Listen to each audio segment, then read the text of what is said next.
This Singer sewing machine has a built-in automatic 4-step buttonhole. Creating buttonholes for your projects is as easy as 1, 2, 3, and 4. The machine shows you exactly where to set the dial. Just repeat these 4 easy steps to make as many buttonholes as you want for your projects. Threading the needle is a breeze with the built-in automatic needle threader. Not only is it a great time saver, but it eliminates eye strain when placing the thread into the needle's eye. The threader pulls a thread loop through the needle's eye. When you release the lever, just pull the loop and you're done. You'll wonder what you ever did without it. When you select a stitch on this Singer sewing machine, all you have to do is choose the stitch's length and width, and you're ready to sew. Select your stitch length with the stitch length dial. Make your stitches shorter or longer, customized for your project.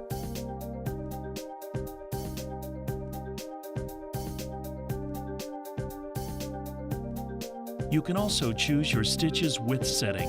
Make stitches narrower or wider for appliques, decorative stitching, and so much more. Easy length and width adjustments mean you're in control, so your projects have your personal touch.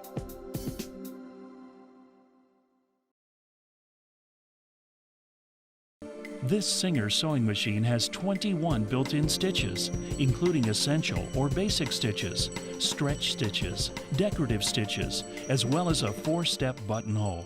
Stretch stitches are especially useful for sewing today's knit fabrics.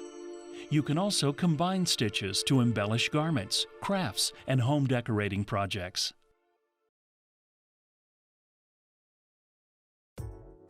The top drop-in bobbin makes bobbin threading fast and easy.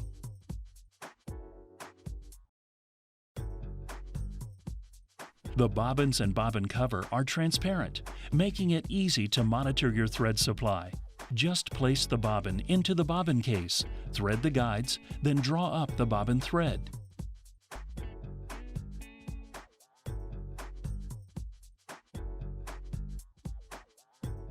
Snap the cover in place and you're ready to sew. The top drop-in bobbin is also jam-proof, so your sewing is worry-free. This is the Singer Talent. You don't need the talent to use it though.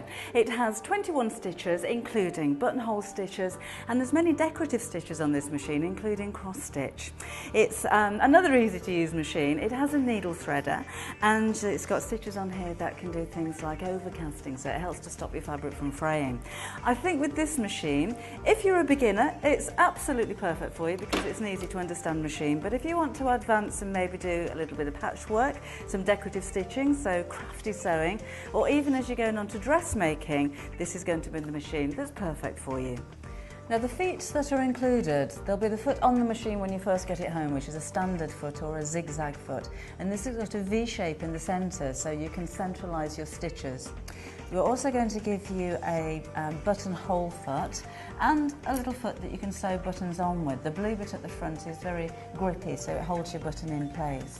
We have a foot that you can sew zips in with, or you can do your piping or cording with that foot. There is another spool holder. Now this is so that you can do twin needle sewing. You will have to buy some twin needles to do that, but the machine's very capable of doing some lovely decorative stitches with like a shadow if you use a different colour thread. We're going to give you a darning plate. This goes over the top of the feed dogs or the feed teeth.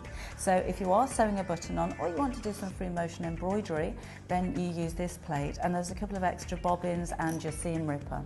The stitches are right here, and you can see we've got a blue and a black. I'll show you how to choose each side of those in just a second, but let me explain what they are. We have a straight stitch. This is the stitch that you're going to use most of all, and this is a straight stitch for stretch fabric, so it gives like a back stitch. The needle will go back once, forward twice, and then when you do have a stretch fabric, the stitches don't crack as the fabric stretches.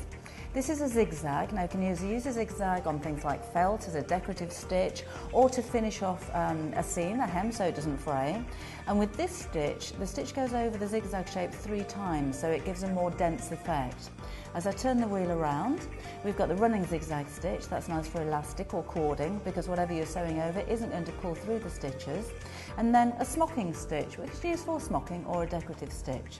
Then we have a blind hem stitch, which is on the left-hand side, for stretch fabric, so that's jerseys, polo shirts, school outfits and things like that. And then we have blanket stitch. Then we have a couple of blind hemming stitches for woven fabrics. They're facing different directions. And on this side is an overcasting stitch. So again, it helps to stop your fabric from fraying. A blanket stitch again. Then we have stitches which you can use either decoratively or for mending. And this mock overlocking stitch you see a lot on things like sweatshirts and raglan sleeves. Then we have more decorative stitches. I mentioned the cross stitching. This stitch here you can use for applying cording as well if you have a cording foot or you buy a cording foot to go with the machine.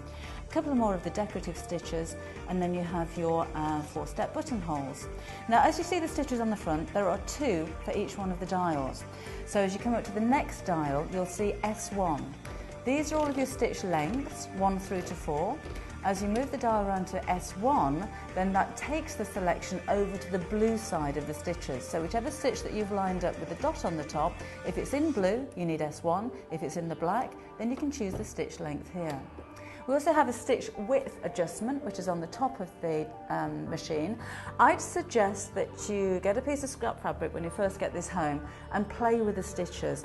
Have a look at what they're like, see how they transfer onto your fabric, and have a play with the width and the length and see what a difference it makes to the machine. The tension on most machines you probably won't need to touch at all. It'll be factory set at the recommended setting. On this one it's number 4, and the only reason you may need to alter that is if you're sewing through very, very fine fabric. There's a reverse lever on the front of the machine, so you can back tack, which means that when you first start sewing, do a couple of stitches backwards and it locks the stitches into place so they don't come undone. It has a needle threader. You have a top loading bobbin, so you can see when your thread's running out, and there's an accessory compartment on the front which all your bits and bobs will be in, including spare needles. When you take this off, you've then got a free arm so you can sew tubular items. But on this machine I wanted to show you the overcasting stitch. So I'm going to leave the foot on the machine that it comes with, which is your standard foot. Place my fabric underneath, and there's a lever at the back which will take the foot down to hold the fabric in place. You'll notice there's a light under there as well. That's a daylight bulb, so it's nice and calm on the eyes. The stitch that I'm going to choose is the one that looks like zigzags with a line down both sides. This one here, that clicks into place. It's very easy to select, and I need to turn my dial here onto S1. I'll need my fabric quite near the edge, and again, practice makes perfect. So when you start to sew, if you're not in the correct position, you can always adjust that till you get used to the machine. And then away we go. Now you may recognise this stitch on practically any garment that you would buy from a shop. If you turn it inside out, this is how the seams are finished. And the reason being, if you can help to stop woven fabric from fraying, it's going to last longer, particularly if it is a garment, because that's going to be going into the washing machine, which can be the worst thing for your fabrics. There's a thread cutter on the side, and that's what the stitch looks like. Now you can either take your stitch over right up to the edge of your fabrics, or you can simply trim back right up to the edge of the stitch there. And remember, you can adjust the length of that stitch as well. So this is something that you use on dressmaking, on tailoring, or on things like cushion covers, things that need to go in the wash frequently. So whatever it is that you're sewing, it's going to last that little bit longer. So many decorative stitches with this machine, which means that you can embellish things like bags and cushion covers, little girls' dresses, all the way through to a sophisticated suit maybe that you want to just put some embellishment around the collar or onto the pockets. It's a good machine for those of you that are going to a class, because as you progress, maybe you're going to start off doing a little bit of patchwork and then go on to light quilting work. This is a machine that can grow with you.